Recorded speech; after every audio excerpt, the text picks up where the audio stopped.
상상해보세요. 당신은 고대 페르시아의 황금빛 사막 한가운데서 사형을 선고받은 죄수입니다. 끓어오르는 태양 아래 두 명의 집행인이 다가옵니다. 그들이 들고 있는 것은 물결치는 강 위에 띄울 두 개의 작은 나무판, 그리고 꿀과 우유가 담긴 항아리 하나. 잠시 당신은 생각합니다. 이건 자비로운 죽음일지도 몰라. 하지만 곧 그것이 얼마나 끔찍한 착각이었는지 알게 되죠. 그들은 당신의 몸을 그 나무판 사이에 끼워 넣고 움직이지 못하게 묶은 뒤 꿀을 전신에 바릅니다. 달콤한 향기가 퍼지자 벌레들이 몰려들기 시작합니다. 파리, 구더기, 모기, 이름조차 모를 곤충들이 당신의 피부를 뜯고 상처 속에 알을 낳고 그 알이 다시 깨어납니다. 그리고 당신은 살아있는 채로 물 위에 띄워진 관 속에서 스스로 썩어가는 것을 느끼며 며칠, 아니 몇 주를 버티게 됩니다. 이것이 바로 스캐피즘, 인간이 고안한 가장 느리고 창의적인 죽음의 방식이었습니다. 역사학자들조차 이 처형을 설명할 때 목소리를 낮춥니다. 이것은 단순한 처벌이 아니었어요. 한 군주의 정의와 권위를 세상에 각인시키는 의식이었죠. 그들의 세계에서 죽음은 예술이었고 고통은 메시지였습니다. 절대 권력과 끝없는 잔혹함이 만나면 인간은 얼마나 정교하게 악해질 수 있을까요? 오늘 우리는 그 어두운 질문의 답을 찾기 위해 고대 군주들의 세계로 들어갑니다. 이들이 만들어낸 처형 방식은 단순히 목을 베거나 매다는 수준이 아니었습니다. 그건 인간의 정신을 부수고 권력을 영원히 새기는 의식이었죠. 왜 그들은 간단하고 빠른 죽음을 택하지 않았을까요? 그 이유는 명확합니다. 죽음은 끝이 아니라 공포의 시작이었기 때문입니다. 그들에게 처형은 생명을 끊는 행위가 아니라 지배의 예술이었어요. 공포는 군대보다 강했고 피보다 오래 남았습니다. 이제 당신을 역사상 가장 기이하고 뒤틀린 왕들의 무대로 초대합니다. 그들이 만들어낸 죽음의 공연은 인간의 타락이 어디까지 갈 수 있는지를 보여주는 증거입니다. 당신의 마음이 준비되었다면 첫 번째 군주를 만나러 가봅시다. 유럽의 동쪽, 안개 낀 발라키아의 성벽 위에서 한 남자가 천천히 미소 짓습니다. 그의 이름은 블라드 체페슈. 사람들은 그를 드라큘라라 부릅니다. 그의 별명은 괜히 붙은 것이 아니었죠. 그는 피와 공포로 왕국을 통치했습니다. 그에게 처형은 단순한 죽음이 아니었습니다. 그건 과학이자 예술, 그리고 통치의 언어였어요. 블라드는 사람을 창에 찔러 죽이는 일을 창고지, 임페일멘트라 불렀습니다. 하지만 그는 그 행위를 기계적으로 하지 않았습니다. 그는 각도를 계산했고 인체의 구조를 연구했습니다. 창이 너무 날카로우면 죽음이 너무 빨리 찾아오고 너무 무디면 관통하지 못하죠. 그는 적당한 각도와 두께를 찾아내 피해자가 몇 시간, 때로는 며칠 동안 살아있게 만들었습니다. 피해자의 몸무게는 천천히 창을 따라 미끄러져 내려가며 내장을 찢었습니다. 그러나 블라드의 진짜 공포는 죽음 이후에 시작되었습니다. 그는 시체들을 성주 위에 기하학적인 형태로 세워두었습니다. 1000명, 아니 수천 명의 시체가 숲처럼 서 있었죠. 그것은 죽음의 숲, 왕국을 지키는 벽이자 경고의 탑이었습니다. 바람이 불면 썩은 피냄새와 함께 고통의 비명이 퍼졌습니다. 멀리서 어프로칭한 적군들은 그 소리를 듣고 발걸음을 멈췄죠. 그 공포의 숲은 어떤 군대보다 강력했습니다.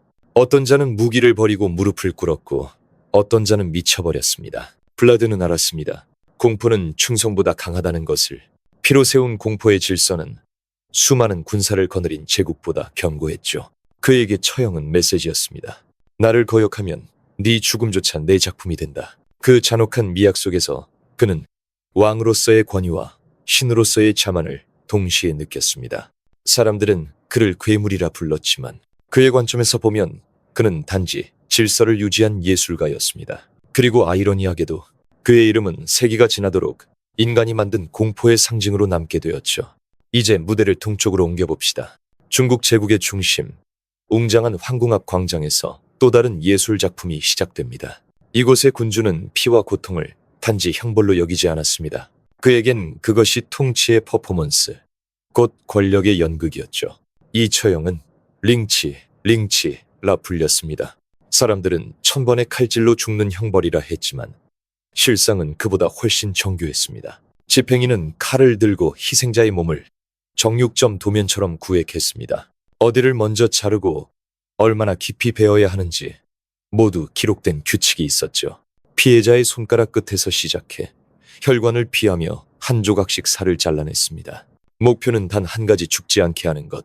희생자는 고통 속에서도 의식을 유지해야 했습니다.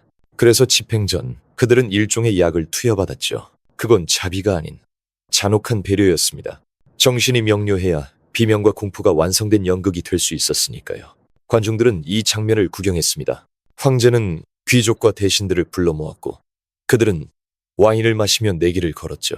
저 자는 몇 번의 칼질을 견딜까? 웃음과 비명이 한 공간에 섞여 들렸습니다. 황제는 그 광경을 바라보며 무표정하게 잔을 들었습니다. 이건 단순한 처형이 아니었습니다.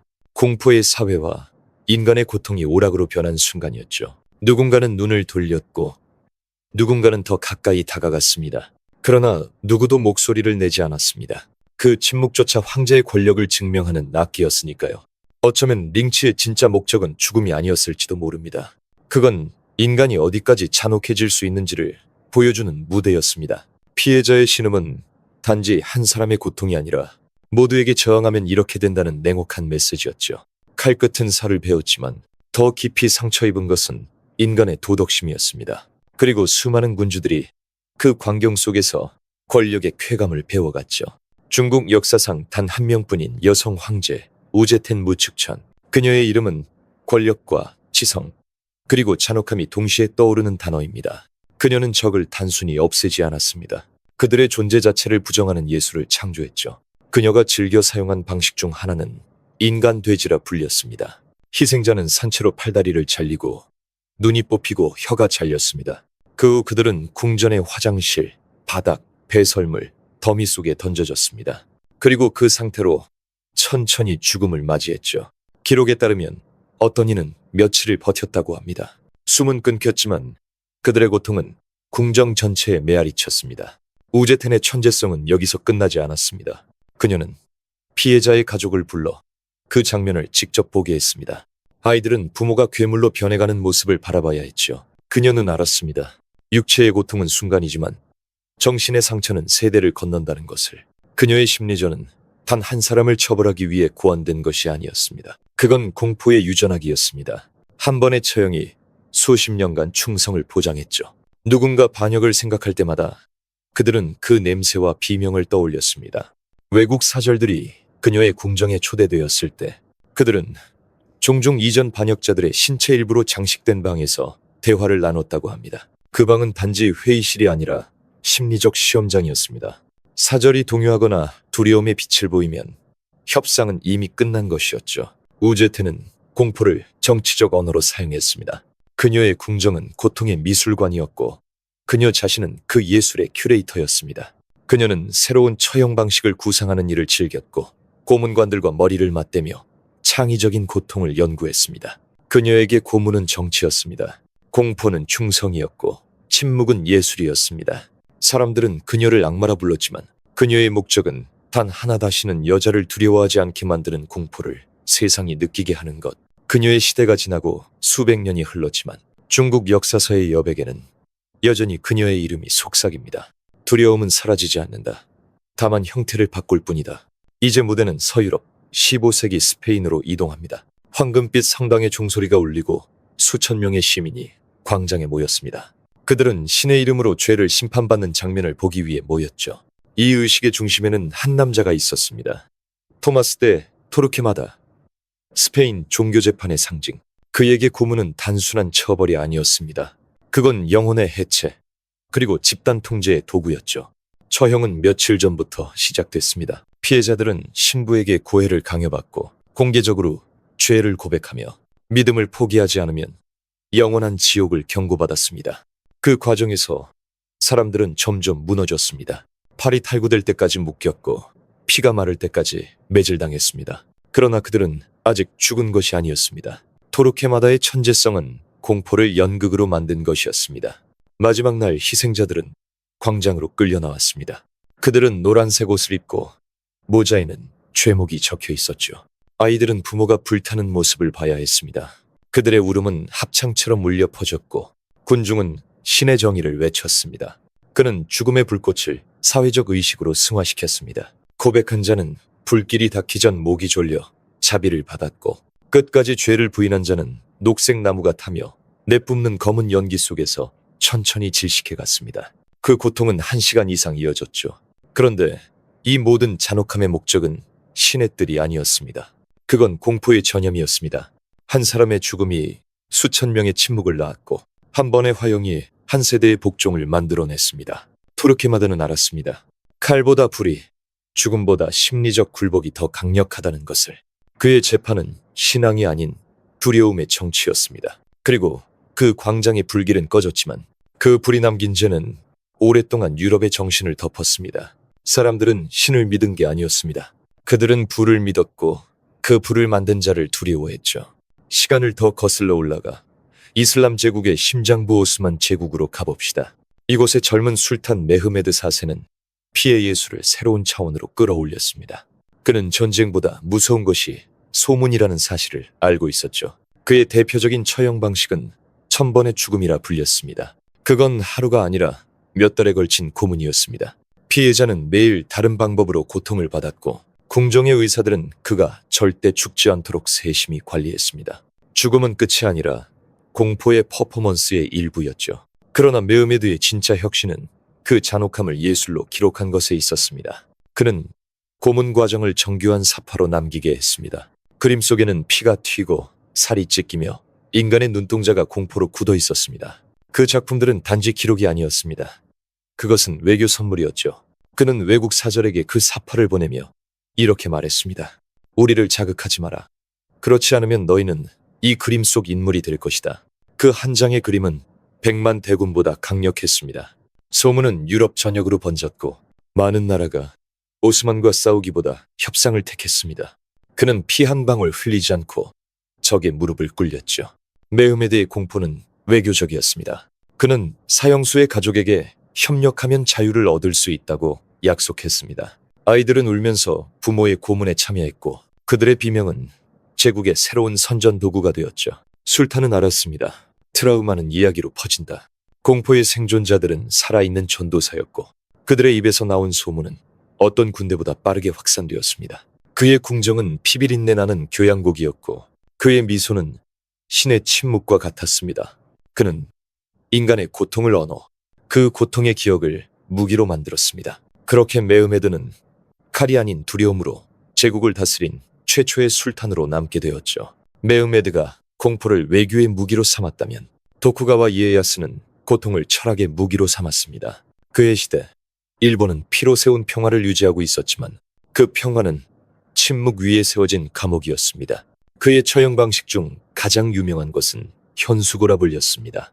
희생자는 머리가 아래로 향한 채 거꾸로 매달렸습니다. 바닥에는 인간의 배설물이 가득했고 그 냄새와 어둠 그리고 피의 역류가 희생자의 정신을 갉아먹었습니다. 하지만 도쿠가와의 진짜 목적은 육체의 파괴가 아니었습니다. 그는 정신의 붕괴, 즉 사상의 호흡을 끊고자 했죠. 그는 불교 승려와 학자들을 불러 그 장면을 직접 보게 했습니다. 그들에게 말했습니다. 이것이 신의 뜻에 반한 자의 결말이다. 그리고 그들에게 설교를 강요했죠. 고통받는 사형수를 업보의 증거로 해석하라고.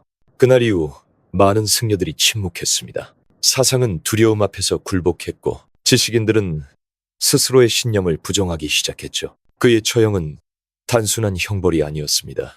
그건 정신의 굴복을 위한 의식이었습니다. 도쿠가와는 알았습니다. 칼로 사람을 죽이는 건 쉽지만 생각을 죽이는 건 훨씬 오래 남는다는 걸. 그는 문화 자체를 재편했습니다. 고통을 경고, 침묵을 미덕, 복종을 평화로 바꾸었죠. 이로써 반역의 철학은 사라졌고 사람들은 더 이상 싸우지 않았습니다. 그들은 생각하기를 멈췄습니다. 그의 시대가 끝나고도 수세기가 흘렀지만 그 공포의 잔향은 여전히 일본의 전통 속에 남아 있습니다. 조용한 미소, 절제된 예절, 완벽한 질서 뒤에는 한때 인간의 영혼을 질식시킨 쇼군의 그림자가 드리워져 있죠. 우리는 이제 수천 년의 어둠을 건너왔습니다. 페르시아의 꿀과 우유에서 시작된 고통의 예술은 유럽의 피비린내 나는 창으로 중국의 칼날과 제국의 화형으로 이어졌습니다. 모양은 달랐지만 본질은 같았습니다. 절대 권력은 언제나 고통을 조각한다. 이 군주들에게 처형은 단지 죽음을 주는 행위가 아니었습니다. 그건 메시지, 공포로 새겨 넣은 언어였죠. 그들은 피로 통치했고 침묵으로 질서를 세웠습니다. 그 잔혹한 창의력은 결국 인간의 상상력이 얼마나 깊이 타락할 수 있는지를 보여줍니다. 하지만 질문은 여전히 남습니다. 그들이 처음부터 괴물이었기 때문에 그런 짓을 한 걸까요? 아니면 권력이 사람을 괴물로 만든 걸까요? 아마도 둘 다일 겁니다. 잔인함은 권력을 끌어들이고 권력은 잔인함을 증폭시켰습니다. 그 두 힘이 맞물리며 역사는 피로 굴러갔죠. 그러나 진짜 공포는 그들이 저지른 행위 자체가 아니라 그 행위를 정상으로 받아들인 사회에 있었습니다. 사람들은 외면했고 눈을 감았고 그리고 침묵했습니다. 그 침묵이야말로 모든 폭정의 뿌리였습니다. 이제 우리는 묻지 않을 수 없습니다. 지금의 우리는 정말 그들과 다를까? 칼과 창은 사라졌지만 공포는 여전히 형태를 받고 존재합니다. 감시, 조작, 정부, 여론. 이제 고문되는 화면 속에, 처형장은 우리의 마음 속에 있죠. 권력은 여전히 두려움을 통해 통치하고 인간은 여전히 침묵 속에서 살아갑니다. 다만 그 방식이 더 세련되고 더 조용해졌을 뿐이죠. 역사는 우리에게 묻습니다. 만약 그 시대에 살았다면 너는 무엇을 했을까? 그리고 더 무서운 질문은 이것입니다. 오늘의 우리는 그 시대와 얼마나 다른가?